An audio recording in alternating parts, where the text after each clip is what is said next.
ನಮಸ್ತೆ. ಕಥೆಗಳಿಂದ ಪರಿವರ್ತನೆಗೆ ಸ್ವಾಗತ. ಓದ್ತಾ ಇರೋ ಬುಕ್ಕು ಕ್ಷಣ ಹೊತ್ತು ಆಣೆಮುತ್ತು. ಬರ್ದಿರೋದು ಎಸ್ ಷಡಕ್ಷರಿ ಸರ್. ಭಾಗ 4. ಇವತ್ತೊಂದು ಹೊಸ ಚಾಪ್ಟರ್ ನೋಡೋಣ. ಚಾಪ್ಟರ್ ಹೆಸರು ದೇವರ ದಯೆಗೆ ತೂಕವಿದೆಯೇ ಅನ್ನೋ ಚಾಪ್ಟರ್. ಅದ್ರಲ್ಲಿ ಏನಿದೆ ನೋಡೋಣ. ಈ ಕುತೂಹಲಕಾರಿ ಘಟನೆ ದೇವರ ದಯೆಗೆ ತೂಕವಿದೆ ಎನ್ನುವುದನ್ನು ಸಾಬೀತುಪಡಿಸುತ್ತದೆ. ನಾವು ಕಷ್ಟದಲ್ಲಿ ಇರುವವರಿಗೆ ದಯೆ ತೋರಿದರೆ ದೇವರು ನಮ್ಮ ಮೇಲೆ ದಯೆ ತೋರುತ್ತಾನೆ ಎನ್ನುವ ಮಾತನ್ನು ಒಂದ್ ಕಡೆ ಸೈಡ್‌ಗೆ ಇಡೋಣ. ಅಂದ್ರೆ ಹೇಳ್ತಾರಲ್ವಾ ದೊಡ್ಡವರೆಲ್ಲ, ನಾವು ಇನ್ನೊಬ್ರು ಯಾರೋ ಕಷ್ಟದಲ್ಲಿದ್ರೆ ನಾವು ಅವ್ರಿಗೆ ಸಹಾಯ ಮಾಡಿದ್ರೆ ದೇವ್ರು ನಮಗೆ ಸಹಾಯ ಮಾಡ್ತಾನೆ ಅನ್ನೋದನ್ನ ಒಂದು ಕ್ಷಣ ಸೈಡಲ್ಲಿ ಇಡೋಣ, ಬದಿಗಿಡಿ. ಆದರೆ ಕಷ್ಟದಲ್ಲಿರುವವರಿಗೆ ವಿಚಿತ್ರ ರೀತಿಯಲ್ಲಿ ಸಹಾಯ ಒದಗಿ ಬಂದ ಘಟನೆ ಇಲ್ಲಿದೆ ಅಂತ ಹೇಳಿ ಒಂದು ಸ್ಟೋರಿ ಹೇಳ್ತಿದ್ದಾರೆ. ಒಂದೂರಿನಲ್ಲಿ ಒಂದು ಬಡ ಕುಟುಂಬ. ವಿಧವೆ ಬೇರೆ. ತಾಯಿ ಕೂಲಿ ಮಾಡಿ ತನ್ನ ಮಕ್ಕಳನ್ನು ಸಾಕಬೇಕಿತ್ತು. ಕೂಲಿ ಸಿಕ್ಕರೆ ಊಟ, ಇಲ್ಲದಿದ್ದರೆ ಉಪವಾಸ. ಹಾಗಾದಾಗ ಆಕೆ ಹತ್ತಿರದ ದಿನಸಿ ಅಂಗಡಿಯಿಂದ ಸಾಲ ಮಾಡಿ ಸಾಮಗ್ರಿಗಳನ್ನು ತೆಗೆದುಕೊಂಡು ಬಂದು ಮಕ್ಕಳಿಗೆ ಅಡಿಗೆ ಮಾಡಿ ಊಟ ಬಡಿಸುತ್ತಾ ಇದ್ಲು. ಅಂದ್ರೆ ಎಂದಾದರೂ ಕೂಲಿ ಹೆಚ್ಚು ಸಿಕ್ಕಾಗ, ಯಾವತ್ತಾದ್ರೂ ಕೂಲಿ ಹೆಚ್ಚು ಸಿಗತ್ತಲ್ವಾ, ಅವಾಗ ಆ ಸಾಲನ ತೀರಿಸ್ತಾ ಇದ್ಲು. ಕೆಲ್ಸ ಇಲ್ಲದೆ ಇದ್ದಾಗ ಸಾಲ ತಗೊಂಡ್ ಬರೋದು ಅಂಗಡಿಲಿ, ಕೆಲ್ಸ ಇದ್ದಾಗ ಆ ಸಾಲನ ತೀರ್ಸೋದು, ಹೀಗ್ ಮಾಡ್ತಾ ಇದ್ರು. ಒಮ್ಮೆ ಮಳೆಗಾಲ, ವಾರಗಟ್ಟಲೆ ಕೆಲಸವಿಲ್ಲ. ಅಂಗಡಿಯಲ್ಲಿ ಸಾಲ ಹೆಚ್ಚಾಗ್ತಾನೆ ಬಂತು. ಮತ್ತೆ ಸಾಲ ಕೊಡಲು ಅಂಗಡಿಯಾತ ನಿರಾಕರಿಸಿ ಬಿಟ್ಟ. ಮಕ್ಕಳ ಗೋಳು ನೋಡಲಾಗದೆ ಆಕೆ ಮತ್ತೆ ಅಂಗಡಿಗೆ ಹೋಗಿ ಒಂದಷ್ಟು ರಾಗಿ ಹಿಟ್ಟನ್ನಾದರೂ ಕೊಡಿ ಎಂದು ಅಂಗಲಾಚಿ ಬೇಡಿಕೊಂಡಳು, ಗೋಗರೆದಳು. ಅಂಗಡಿಯಾತ ಹಳೆಯ ಸಾಲವನ್ನು ತೀರಿಸದೆ ಮತ್ತೆ ಸಾಲ ಕೇಳಲು ಬಂದಿದ್ಯಾ ಅಂತ ಹೇಳಿ ಜೋರಾಗಿ ಬೈದು ಕಳಿಸ್ಬಿಡ್ತಾರೆ. ಮೊದ್ಲು ಹಳೆ ಸಾಲ ತೀರ್ಸು, ಆಮೇಲೆ ಹೊಸ ಸಾಲ ಕೊಡ್ತೀನಿ ಅಂತ ಹೇಳಿ ಪಾಪ ಅವರು ಅಂಗಡಿಯವರು ಅವಳಿಗೆ ಏನು ಕೊಡೋದಿಲ್ಲ, ಬೈದು ಕಳಿಸ್ಬಿಡ್ತಾರೆ. ಆಕೆ ಮಳೆಗಾಲ, ಕೂಲಿ ಬೇರೆ ಸಿಗ್ತಾ ಇಲ್ಲ. ಈಗ ಮನೇಲಿ ನೋಡಿದ್ರೆ ಏನು ಇಲ್ಲ, ಮಕ್ಕಳು ನೋಡಿದ್ರೆ 2-3 ದಿನದಿಂದ ಉಪವಾಸ ಬೇರೆ ಇದ್ದಾರೆ, ಏನು ತಿಂದಿಲ್ಲ. ನಾನು ನಿಮ್ಮ ಸಾಲ ತೀರಿಸಿಯೇ ಸಾಯುತ್ತೇನೆ.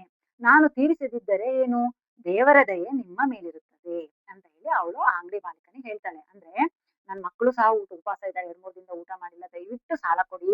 ಅಕಸ್ಮಾತ್ ನಾನು ನಿಮಗೆ ಸಾಲ ಕೊಟ್ಟೇ ಸಾಯ್ತೀನಿ, ಅಕಸ್ಮಾತ್ ನಿಮ್ ಸಾಲ ತೀರ್ಸಕ್ಕಾಗಿಲ್ಲ ಅಂದ್ರೆ ಪರವಾಗಿಲ್ಲ, ದೇವ್ರ ಆಶೀರ್ವಾದ ದಯೆ ನಿಮ್ಮ ಮೇಲೆ ಇರುತ್ತೆ ಅಂತ ಹೇಳಿ ಆ ಹೆಂಗಸು ಆ ಮಾಲೀಕನಿಗೆ ಹೇಳ್ತಾರೆ, ಅಂಗಡಿ ಮಾಲೀಕನಿಗೆ. ಆಗ ಅಂಗಡಿ ಮಾಲೀಕನಿಗೆ ತುಂಬಾ ಕೆಟ್ಟ ಕೋಪ ಬಂದ್ಬಿಡುತ್ತೆ, ಸಿಟ್ಟು ಬಂದ್ಬಿಡುತ್ತೆ.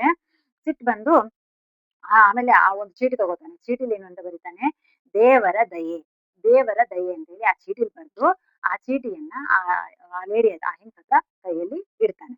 ಕೊಟ್ಟು ಏನಂತ ಹೇಳ್ತಾನೆ, ಹೋಗು, ಈ ಚೀಟಿ ಕೊಟ್ಟಿದ್ದೀನಲ್ಲ, ಒಳಗೋಗು, ಒಳಗೋಗಿ ಅಂಗಡಿ ತೂಕ ಮಾಡೋ ಹುಡುಗ ಇರ್ತಾನಲ್ಲ ಅವನ ಹತ್ರ ಈ ಚೀಟಿಯನ್ನ ಕೊಡು, ಅವನು ನಿನಗೆ ಕೊಡ್ತಾನೆ ಹಿಟ್ಟನ್ನ ಅಂತ ಹೇಳಿ ಸಿಟ್ಟು ಮಾಡ್ಕೊಂಡು ಆ ಚೀಟಿಯನ್ನ, ಅಂದ್ರೆ ಚೀಟಿ ಒಳಗೆ ಏನ್ ಬರ್ದಿದ್ದ, ದೇವರ ದಯೆ ಅಷ್ಟೇ ಬರ್ದಿರೋದು.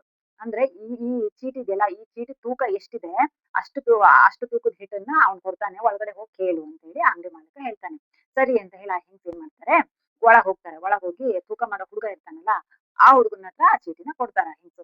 ಮತ್ತೆ ನಿಮ್ ಯಜಮಾನ್ರು ಹೇಳಿದ್ರು, ಈ ಚೀಟಿನ ತೂಕದಲ್ಲಿ ಇಡ್ಬೇಕಂತೆ, ಈ ಚೀಟಿ ಎಷ್ಟು ತೂಕ ಬರುತ್ತೆ ಅಷ್ಟು ರಾಗಿ ಹಿಟ್ಟನ್ನು ಕೊಡ್ಬೇಕಂತೆ ಅಂತ ಹೇಳಿ ಈ ಹೆಂಗಸು ಆ ಅಂಗಡಿ ಹುಡುಗನಿಗೆ, ತೂಕ ಮಾಡೋ ಹುಡುಗನಿಗೆ ಹೇಳ್ತಾರೆ. ಹೇಳಿದ ತಕ್ಷಣ ಆ ಹುಡುಗ ಏನ್ ಮಾಡ್ತಾನೆ, ಸರಿ ಅಂತ ಹೇಳಿ ಕೊಡ್ತಾನೆ. ಆಗ ಆಕೆ ಹೊರಗೆ ಒಳಗ್ ತೂಕ ಮಾಡ್ಕೊಂಡು ಹಿಟ್ಟು ತಗೊಂಡು ಆಚೆ ಬರ್ತಾಳೆ. ಇದು ಏನು ಕವರ್ ತುಂಬಾ ಹಿಟ್ಟಿರುತ್ತೆ, ಚೀಲ ತುಂಬಾ ಹಿಟ್ಟಿರುತ್ತೆ. ಹಿಟ್ಟು ನೋಡ್ತಾನೆ. ಅವಾಗ ಇದು ಅಂಗಡಿ ಮಾಲೀಕ ನೋಡ್ತಾನೆ, ಅಯ್ಯೋ, ನಾನ್ ಹೇಳಿದ್ದು ಆ ಚೀಟಿಯಷ್ಟು ತೂಕ ಇಸ್ಕೊಂಡ್ ಬಾ ಅಂತ ಹೇಳಿದ್ದು, ಇವಳೇನು ಚೀಲ ತುಂಬಾ ಹಿಟ್ಟು ತಗೊಂಡ್ ಬರ್ತಿದ್ದಾಳಲ್ಲ, ಏನಿದು ಅಂತ ಹೇಳಿ ನೋಡ್ತಾನೆ. ನೋಡಿ ಆದ್ರೂ ಸುಮ್ನೆ ಇರ್ತಾನೆ. ಅವಳು ಹೋಗ್ತಾಳೆ ಮನೆಗೆ, ಹಿಟ್ಟು ತಗೊಂಡ್ ಹೋಗ್ತಾಳೆ. ಹೋಗಾದ್ಮೇಲೆ ಅಂಗಡಿ ಹುಡುಗನ್ ಕರೀತಾರ ಆ ಮಾಲೀಕ, ಬಾರ ಇಲ್ಲಿ ಅಂತ ಹೇಳಿ.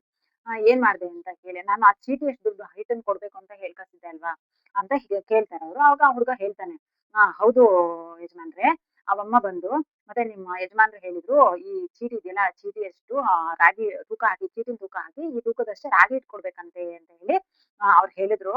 ಆ ಅವಮ್ಮ ಹೇಳ್ತು. ಸೊ ಹಂಗಾಗಿ ಆ ತೂಕ ಮಾಡೋ ತಕ್ಕಡಿ ಇರುತ್ತಲ್ಲ, ಆ ತಕ್ಕಡಿಗೆ ಆ ಚೀಟಿನಿಟ್ಟೆ. ಆದ್ರೆ ಅದು ಆ ಫ್ಯಾನಿನ್ ಗಾಳಿಗೆ ನಿಲ್ತಾನೆ ಇರ್ಲಿಲ್ಲ. ಎಷ್ಟ್ ಸರಿ ತೆಗ್ದು ಇಟ್ರುನು ಹಾರಿ ಹಾರಿ ಹೋಗ್ತಾ ಇತ್ತು. ಅದಕ್ಕೆ ಮತ್ತೆ ಏನ್ ಮಾಡೋದು, ತೂಕ ಹಾಕಕ್ ಮತ್ತೆ ಹಿಟ್ಟು ಎಷ್ಟು ತೂಕ ಹಾಕ್ಬೇಕು ಅಂದ್ರೆ ಆ ಚೀಟಿ ಅಲ್ಲಿ ಇದ್ರ ಮೇಲೆ ನಿಲ್ಲೇಬೇಕಲ್ವಾ, ತಕ್ಕಡಿ ಮೇಲೆ. ಹಾಗಾಗಿ ನಾನ್ ಏನ್ ಮಾಡ್ದೆ, ಒಂದು ತೂಕದ ಕಲ್ಲ್ ಇರುತ್ತಲ್ಲ, 1 ಕೆಜಿ 1/2 ಕೆಜಿ ಕಲ್ಲ್ ಇರುತ್ತಲ್ಲ, ಆ ಕಲ್ಲನ್ನ ಆ ಹಿಟ್ಟಿನ ಎಲೆ ಮೇಲೆ, ಸಾರಿ ಆ ಚೀಟಿ ಮೇಲೆ ಇಟ್ಟು, ಚೀಟಿ ಹಾರ್ಬಾರ್ದು ಅಂತ ಚೀಟಿನ ಮೇಲೆ ತೂಕದ ಕಲ್ಲಿಟ್ಟು, ಆಮೇಲೆ ಈ ಕಡೆ ಹಿಟ್ಟನ್ನ ತೂಕ ಮಾಡಿ ಕೊಟ್ಟೆ ಯಜಮಾನ್ರೆ. ಅಂದ್ರೆ ಪಾಪ ಮುಗ್ಧವಾಗಿ ಉತ್ತರ ಹೇಳ್ತಾನೆ ಅವನು. ಅಂದ್ರೆ ಆ ಅಂಗಡಿಗೆ ಹೊಸದಾಗಿ ಕೆಲ್ಸಕ್ಕೆ ಸೇರಿರ್ತಕ್ಕಂಥ ಹುಡುಗ ಪಾಪ ಅವನು ಪಾಪ ತುಂಬಾ ಅಮಾಯಕ. ಹಾಗಾಗಿ ಅವನಿಗೆ ಗೊತ್ತಾಗಲ್ಲ. ಹಾಗಾಗಿ ಅವನ ಆ ಎಡೆ ಮಾಡಿ ತೂಕಿ ಕಳಿಸ್ತಾನೆ. ಹಾಗಾಗಿ ಅವನಿಗೆ ತುಂಬಾ ಹಿಟ್ಟು ಸಿಕ್ಕಿರುತ್ತೆ. ಚೀಲ ತುಂಬಾ ಹಿಟ್ಟು ಸಿಕ್ಕಿರುತ್ತೆ. ಆಗ ಮುಗ್ಧವಾಗಿ ಹೇಳ್ದ. ಅಂಗಡಿಯಾತನಿಗೆ ಏನು ಮಾತಾಡಲು ಆಗ್ಲೇ ಇಲ್ಲ. ಆಕೆಯ ಮೇಲೆ ದೇವ್ರ ದಯೆ ಇದೆ ಅಂತ ಕಾಣುತ್ತೆ. ತನಗೆ ಅರಿವಿಲ್ಲದಂತೆಯೇ ತನ್ನ ಅಂಗಡಿಯಿಂದ ರಾಗಿ ಹಿಟ್ಟು ಆಕೆಗೆ ದೊರೆಯುತ್ತಲ್ಲ ಎಂದು ಆಶ್ಚರ್ಯ ಪಟ್ಟುಕೊಂಡ. ನೋಡಿ, ಅವನಿಗೆ ಆಶ್ಚರ್ಯ ಆಗ್ಬಿಡ್ತು. ಆ ಹುಡುಗ ಹಂಗ್ ಹೇಳ್ತಿದ್ದಂಗೆನೆ ಅವನಿಗೆ ಮಾತು ನಿಂತೋಯ್ತು. ಆಮೇಲೆ ಅವ್ನು ಯೋಚನೆ ಮಾಡ್ದ, ಓ ದೇವ್ರ ದಯೆ ಇವನ ಮೇಲೆ ಇದೆ. ನನಗ್ ಗೊತ್ತಿಲ್ದೇನೆ, ನನಗೆ ಅರಿವಿಲ್ದೆ ಇರೋ ತರ ನನ್ನ ಅಂಗಡಿಲಿ ಅವಮ್ಮಗ್ ರಾಗಿ ಹಿಟ್ಟು ಸಿಕ್ತು ಅಂದ್ರೆ ಖಂಡಿತ ಭಗವಂತನ ಆಶೀರ್ವಾದ ಅವಮ್ಮನ ಮೇಲಿದೆ ಅಂತ ಹೇಳಿ ಆಗ ಆಶ್ಚರ್ಯ ಪಡ್ತಾರೆ ಅವರು, ಯಾರು ಅಂಗಡಿ ಮಾಲೀಕ. ಬದುಕಿನಲ್ಲಿ ಕಷ್ಟಗಳು ಬರುವುದು ಸಹಜ, ತಪ್ಪಿಸಲು ಸಾಧ್ಯ ಇಲ್ಲ. ಹೌದು, ಕಷ್ಟಗಳು ಬರ್ತವೆ. ಆ ಕಷ್ಟಗಳನ್ನ ತಪ್ಪಿಸೋಕೆ ಯಾರಿಂದಲೂ ಸಾಧ್ಯ ಇಲ್ಲ. ಆದರೆ ಸೋಲನ್ನೊಪ್ಪಿಕೊಳ್ಳದೆ ಪ್ರಯತ್ನ ಮುಂದುವರಿಸುವವರಿಗೆ ಹೇಗೋ ಏನೋ ಎಲ್ಲಿಂದಲೋ ಫಲ ದೊರೆಯುತ್ತದಲ್ಲವೇ. ಈಗ ಹೇಳಿ, ದೇವರ ದಯೆಗೆ ತೂಕವಿಲ್ಲವೇ ಅಂತ ಹೇಳಿ ಷಡಕ್ಷರಿ ಸರ್ ಕೇಳ್ತಾ ಇದ್ದಾರೆ. ಎಷ್ಟ್ ನಿಜ ಅಲ್ವಾ? ಈಗ ನೋಡಿ, ನಮ್ ಜೀವನದಲ್ಲಿ ಸಮಸ್ಯೆ ಎಷ್ಟೊಂದು ಸಮಸ್ಯೆ ಬರುತ್ತೆ. ಸಮಸ್ಯೆ ಬರ್ದೇ ಇರೋರು ಯಾರು ಇಲ್ಲ. ಆದ್ರೆ ಬಂದಾಗ ಆ ಪರಿಹಾರಕ್ಕೆ ಆ ಭಗವಂತ ಯಾವ್ದೋ ರೂಪದಲ್ಲಿ ಯಾರ್ದೋ ರೂಪದಲ್ಲಿ ನಮಗೆ ಆ ಸಮಸ್ಯೆಗೆ ಪರಿಹಾರ ಕೊಡ್ತಾರೆ ಅಲ್ವಾ? ಅದಕ್ಕೆ ಹೇಳ್ತಿದ್ದಾರೆ. ಈಗ ಹೇಳಿ ನೋಡೋಣ, ನಿಮ್ ಸಮಸ್ಯೆಗೆ ಪರಿಹಾರ ಸಿಕ್ಕಾಗ ನಿಮಗೆ ಏನ್ ಅನ್ಸುತ್ತೆ? ದೇವರ ದಯೆ ಇದೆಯಾ ಇಲ್ವಾ ಅಂತ ನಮಗೆ ಅವಾಗ ಅನ್ಸುತ್ತೆ. ಅಂದ್ರೆ ದೇವರ ದಯೆಗೆ ತೂಕವಿದೆ ಅಂತ ಹೇಳಿ ನಮಗೆ ಅವಾಗ ಅನ್ಸುತ್ತೆ ಅಂತ ಹೇಳಿ ಷಡಕ್ಷರಿ ಸರ್ ಹೇಳ್ತಾ ಇದ್ದಾರೆ. ಅಂದ್ರೆ ಈ ತರ ಸಿಚುವೇಶನ್ ನಮ್ ಲೈಫ್ ಅಲ್ಲಿ ಖಂಡಿತ ಆಗಿರುತ್ತೆ ಅಲ್ವಾ? ಅಂದ್ರೆ ನಿಮ್ ಲೈಫ್ ಅಲ್ಲಿ ಯಾವ ತರ ಸಿಚುವೇಶನ್ ಕಷ್ಟವಾದ ಸಿಚುವೇಶನ್ ಇದ್ದಾಗ, ಸಂದರ್ಭ ಇದ್ದಾಗ ದೇವ್ರು ಯಾವ್ದೋ ಒಂದ್ ರೀತಿಲಿ ಪರಿಹಾರ ಕೊಟ್ಟಿರ್ತಾರೆ ಅಥವಾ ಏನೋ ಸೊಲ್ಯೂಷನ್ ಕೊಟ್ಟಿರ್ತಾರೆ. ಆ ತರ ಏನಾದ್ರು ಸಂದರ್ಭ ನಿಮಗೂ ಇದ್ರೆ, ಓ ನಾನ್ ತುಂಬಾ ಲೈಫ್ ಅಲ್ಲಿ ಈ ತರ ಈ ಸಮಸ್ಯೆ ಬಂದಿತ್ತು, ಆದ್ರೆ ಭಗವಂತ ಯಾವ್ದೋ ರೂಪದಲ್ಲಿ ಈ ತರ ಬಂದ್ ನನ್ ಸಮಸ್ಯೆ ಬಗೆಹರಿಸಿದ್ರು ಅಂತ ನಿಮ್ ಲೈಫ್ ಅಲ್ಲಿ ಯಾವ್ದಾದ್ರು ಉದಾಹರಣೆ ಇದ್ರೆ ದಯವಿಟ್ಟು ಕಮೆಂಟ್ ಮಾಡಿ ತಿಳಿಸಿ. ಓಕೆನಾ? Thank you.